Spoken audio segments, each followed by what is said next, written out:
Friends, हम इसमें बिहार का बजट 2024-25 का यानी लेटेस्ट बजट हम देखेंगे। इससे पहले हमने बिहार का आर्थिक सर्वेक्षण इकोनॉमिक सर्वे का काफ़ी डिटेल्ड जो वीडियो है जिसमें सारे 14 चैप्टर्स को समराइज किया गया है उसको हमने अपलोड कर दिया है। आप डिस्क्रिप्शन चेक कर लें और प्लेलिस्ट भी आप चेक कर लेंगे। और इंडिया का बजट का डिटेल्ड नोट्स पीडीएफ के साथ टेलीग्राम चैनल पे वो भी डिस्क्रिप्शन में है, आप उससे ज्वाइन करें। दो दो टेलीग्राम चैनल है, एक बीपीएससी के लिए स्पेशल है और एक यूपीएससी और यूपी पीसीएस के लिए है। तो आप यहाँ से इन पीडीएफ को प्राप्त कर सकते हैं। इस वीडियो का भी पीडीएफ आपको मिल जाएगा। नौ बिहार का जहाँ तक वीडियो है, हो सकता है उसमें विलंब होगा, लेकिन जैसे पूरी फ्रीडम स्ट्रगल को हम कोशिश करेंगे एक लंबे वीडियो के माध्यम से एक ही बार में कंप्लीट कराएं, तो इस तरह से कुछ लेक्चर्स को अपलोड करेंगे। बाकी जो चीज़ें तब तक हम कर रहे हैं उसको आप करते जाइए।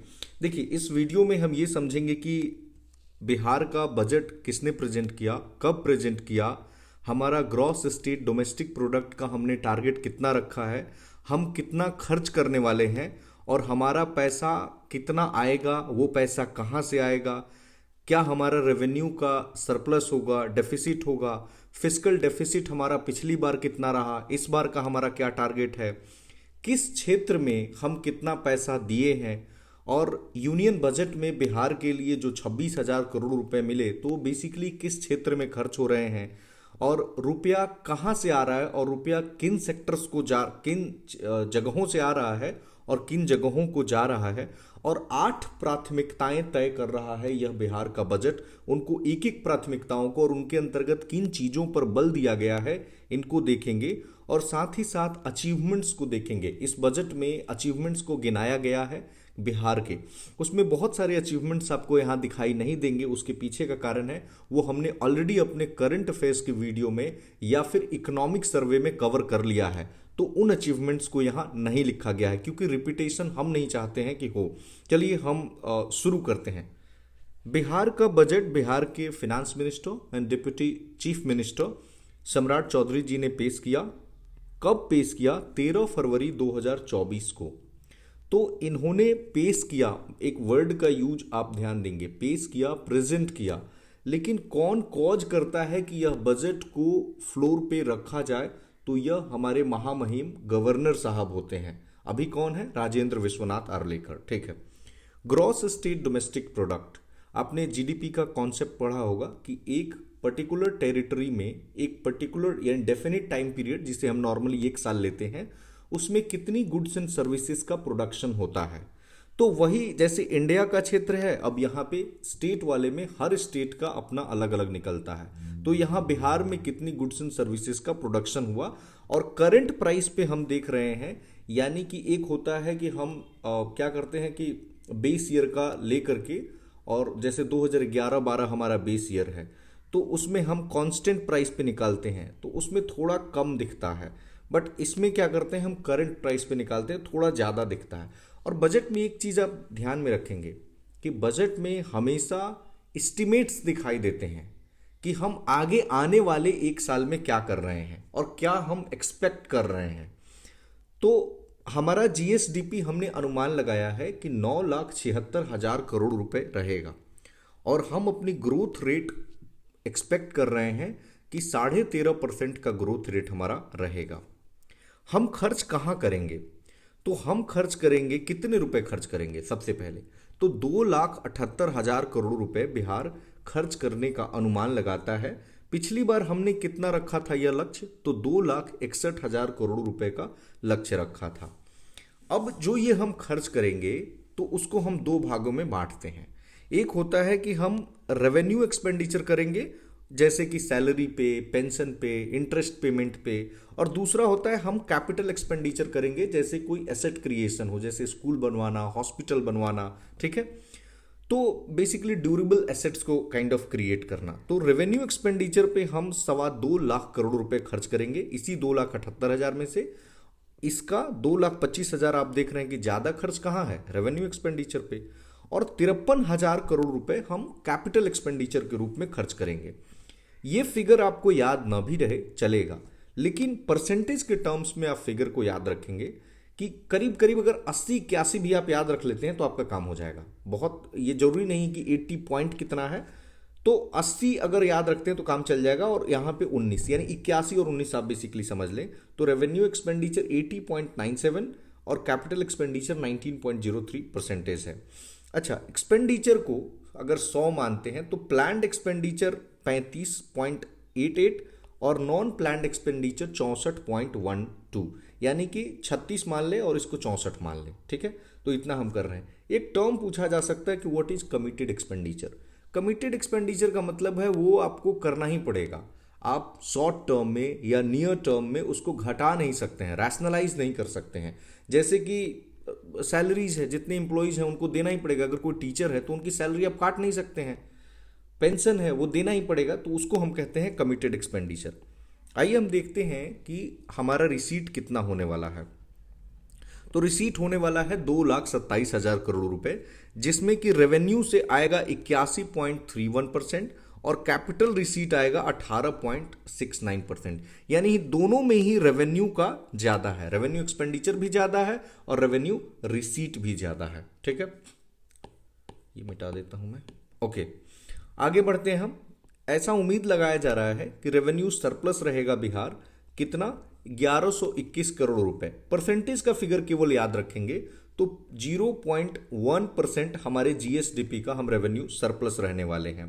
रेवेन्यू सरप्लस का मतलब हुआ कि हमारा रिसीट ज्यादा होगा और एक्सपेंडिचर कम होगा। लास्ट ईयर हम देखें तो हमारा रेवेन्यू डेफिसिट मिला है, यानी एक्सपेंडिचर ज्यादा है रेवेन्यू के टर्म्स में और रिसीट कम है। और कितना है यह, 4.1% ऑफ जीएसडीपी। और जबकि हम एस्टिमेट क्या किए थे जब बजट आया था, तो 0.5% हम सरप्लस में रहेंगे, लेकिन हुआ क्या, 4.1% जीएसडीपी का हम रेवेन्यू डेफिसिट में रहे। सबसे इंपॉर्टेंट डेटा है फिस्कल डेफिसिट, कितना रहने का अनुमान है, 2.98%, यानी करीब 3% रहने का अनुमान है फिस्कल डेफिसिट। ठीक है, इसको राजकोषीय घाटा कहते हैं। पिछले साल कितना रहा, तो 8.89 यानी करीब 8.9% जीएसडीपी का हमारा फिस्कल डेफिसिट रहा। प्राइमरी डेफिसिट देखिए, जब फिस्कल डेफिसिट में से हमने जो इंटरेस्ट को पे किया उसको अगर निकाल देते हैं तो हमारा मिल जाता है प्राइमरी डेफिसिट, और वह रहने का अनुमान है 0.9%। अच्छा, कहां कितना पैसा इस बजट का हम खर्च करने जा रहे हैं, तो सबसे ज्यादा पैसा एजुकेशन पे, शिक्षा पर खर्च होने जा रहा है 22.20%। और यह लगातार देखेंगे पिछले कई सालों में तो शिक्षा ही टॉप पर रहा है। क्यों? क्योंकि बिहार शिक्षा के मामले में सबसे नीचे यानी अंतिम पायदान पे खड़ा है। अगर 2011 सेंसस लें तो 61.8%, और फीमेल का देखेंगे तो 51 के अराउंड है, और मेल का देखेंगे तो 71 है। याद करने का तरीका है ऐसे 71, 61 और 51। तो ये मेल हो गया, ये ओवरऑल हो गया, ये फीमेल का हो गया। दूसरे नंबर पे हम 3 तो कम से कम आप याद रखेंगे, ग्रामीण विकास पे 13% करीब, और सोशल वेलफेयर पे 8% का खर्च है।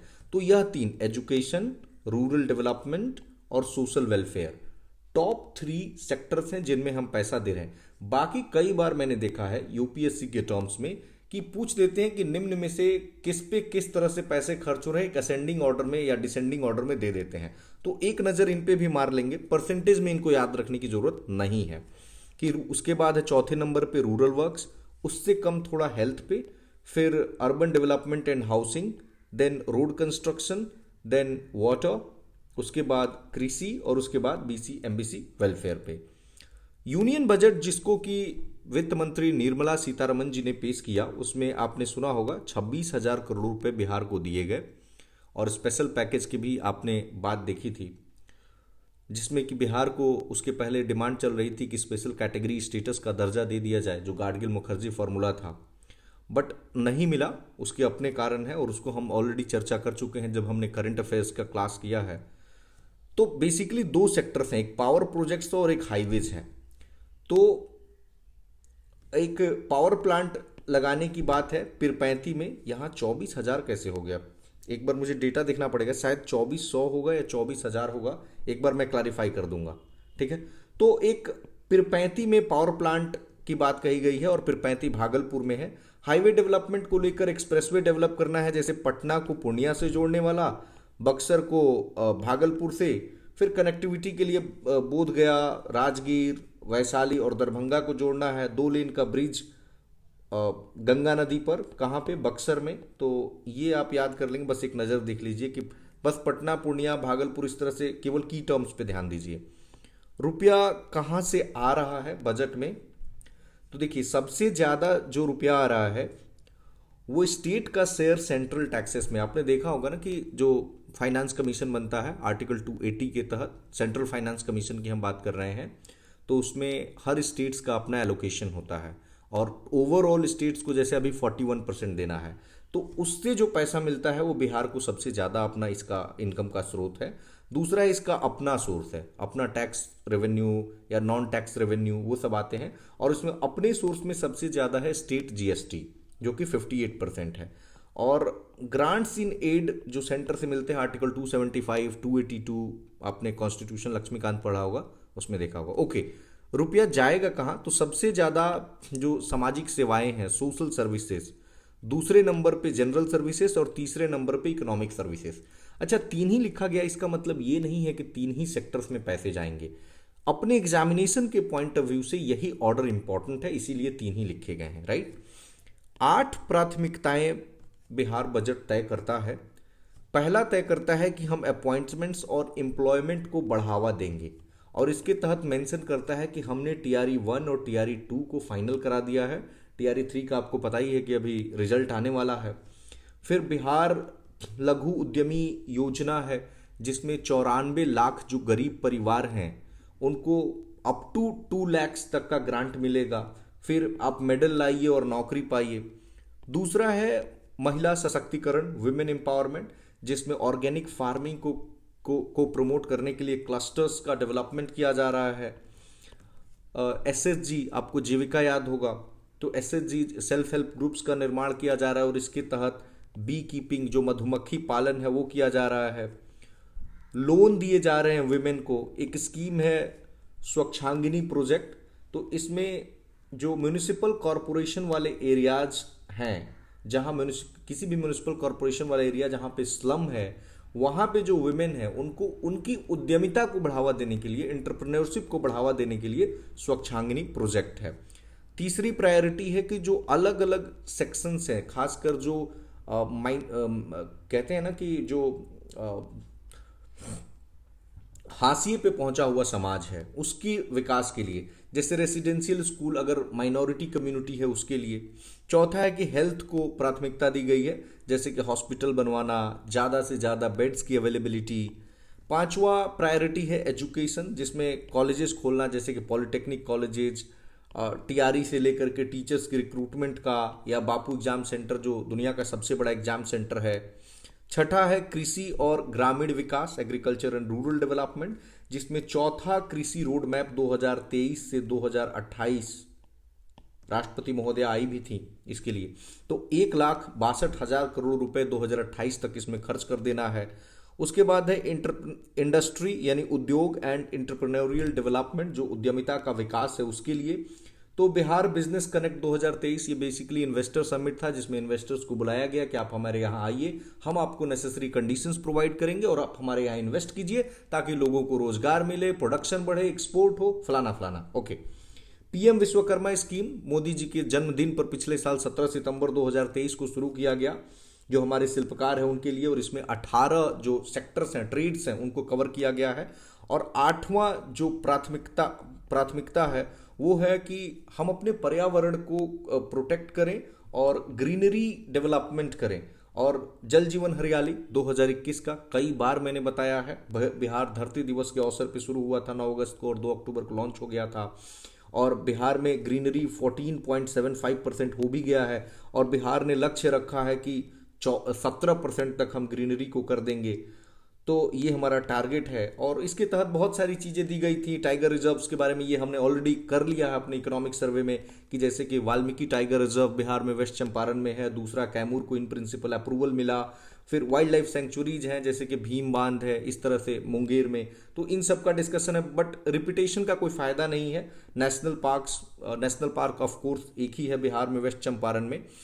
अचीवमेंट्स की बात की जाती है। तो अचीवमेंट्स में बहुत सारी स्कीम्स का डिस्कशन किया गया है, जैसे कि टूरिज्म पॉलिसी, जिसको न्यू टूरिज्म पॉलिसी हम ऑलरेडी आपको पढ़ा चुके हैं, ये करंट अफेयर्स में। आईटी पॉलिसी को भी ऑलरेडी हम लोगों ने कर लिया है, ये अपनी इकोनॉमिक सर्वे में। ईवी पॉलिसी 2023, ये भी इकोनॉमिक सर्वे में हमने डन कर लिया है। और सेपरेटली भी हम एक स्कीम्स पे एक वीडियो होगा जो बिहार सरकार की सारी स्कीम्स को कवर कर देगा। ओके, रिजर्वेशन को लेकर बिहार सरकार कहती है कि हमने जो है वो रिजर्वेशन को बढ़ाया, 65% किया, और फिर 10% ईडब्ल्यूएस को, 4% पीडब्ल्यूडी जो फिजिकली जो कैंडिडेट्स होते हैं, दिव्यांग कैंडिडेट्स, उनके लिए हॉरिजॉन्टल रिजर्वेशन प्रमोशन में 4% किया गया है। स्वच्छता ही, हालांकि ये तो मैटर भी सुप्रीम कोर्ट में है 65% वाला।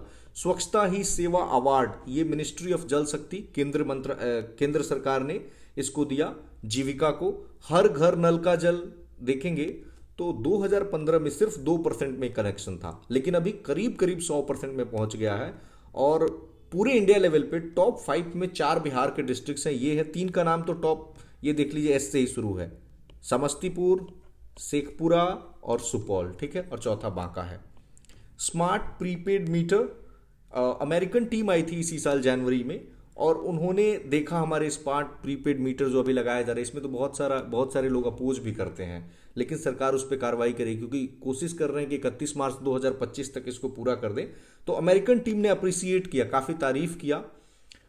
एग्रीकल्चर लीडरशिप अवार्ड बिहार को मिला, क्योंकि फूड ग्रेन की प्रोडक्शन के लिए, और ministry of agriculture and farmer welfare केंद्र सरकार ने दिया।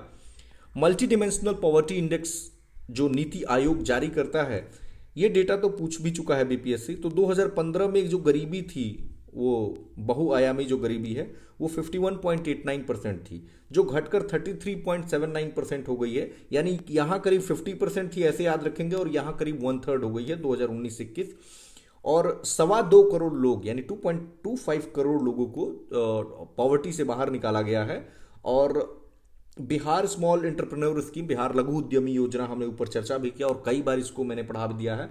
तो इसमें 94 लाख पुअर फैमिलीज, जो कास्ट सर्वे हुआ लास्ट ईयर, तो उसमें बताया गया कि बिहार में 94 लाख ऐसे परिवार हैं जो गरीब हैं, तो उन्हीं के लिए मैक्सिमम 2 लाख तक का ग्रांट का कवर किया गया है, इसमें प्रोवाइड किया जाएगा। तो ये हमारा टोटल बजट रहा। बाकी स्कीम्स को हम सेपरेटली कवर करेंगे। आप जो भी अब तक करा दिए गए हैं, इसका पीडीएफ भी हम टेलीग्राम पे प्रोवाइड कर देंगे, उनको जल्द से जल्द करें। और मल्टीपल रिवीजन अगर आप नहीं करेंगे तो चीज़ों को भूल जाएंगे। अगर आप सोच के जाएंगे कि एक बार में हो जाए, जैसे आप खाना खाते समय आप वीडियो चला दो, और कुछ करते समय आप टहल रहे हैं, वीडियो चला करके सुन लिया, इतना भी बड़ा नहीं, इंटू 2 पे करके आप सुन लो, इंटू 1.5 पे करके सुन लो, याद हो जाएंगी चीज़ें। ओके, धन्यवाद।